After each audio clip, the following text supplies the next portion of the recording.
ప్రభుత్వం అత్యంత ప్రతిష్టాత్మకంగా భావిస్తున్న మూసీ పునరుజ్జీవన పనులు వచ్చే ఏడాది ఉగాది నుంచి మొదలయ్యే అవకాశం ఉంది.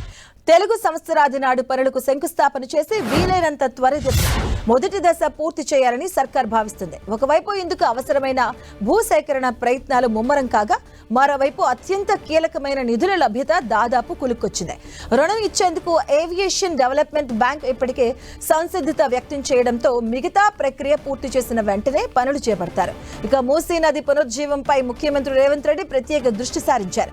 రాష్ట్ర అధికారులను కొరియా, జపాన్ లాంటి దేశాలకు పంపి అక్కడ ఇదే తరహాలో చేపట్టిన పనులపై అధ్యయనం చేయించారు. తెలంగాణ రైజింగ్ విజన్ 2047లోనూ మూసీ పునరుజ్జీవనాన్ని చేర్చారు. నది పొడవునా వ్యాపార సముదాయాలు, ఇక వాహ్యాల కేంద్రాలను అభివృద్ధి చేయాలని, మూసీలో నిత్యం మంచినీరు ప్రవహించేలా చూడాలని వ్యూహం రచిస్తున్నారు. ఇక హెచ్ఎండిఏ పరిధిలో 55 కిలోమీటర్ల మేరకు మూసీ దిశ మార్చబోతుండగా, మొదటి దశలో 9 కిలోమీటర్ల పరిధిలో పనులు చేపట్టబోతున్నారు. దీనికి సంబంధించిన డిపిఆర్ ఈ నెలాఖరు కల్లా సిద్ధం కానుంది. ఆ తర్వాత చేపట్టాల్సిన పనులకు సంబంధించి అధికారికంగా అంచనాలు రూపొందించబోతున్నారు.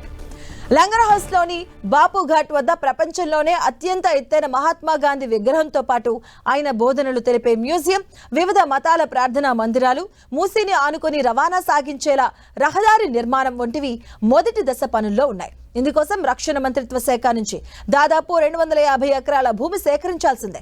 దీనిపై ముఖ్యమంత్రి రేవంత్ రెడ్డి స్వయంగా కేంద్ర ప్రభుత్వంతో సంప్రదింపులు జరుపుతున్నారు. కొన్ని ప్రైవేటు భవనాలను స్వాధీనం చేసుకొని బాధితులకు పునరావాసం కల్పించాల్సి ఉంటుంది. ఇక డిపిఆర్లో వీటన్నింటినీ చేర్చబోతున్నారు. ఇది సిద్ధం కాగానే ఆయా పనులకు అయ్యే వ్యయంపై అధికారులు అంచనాలు రూపొందించి ప్రభుత్వానికి పంపుతారు.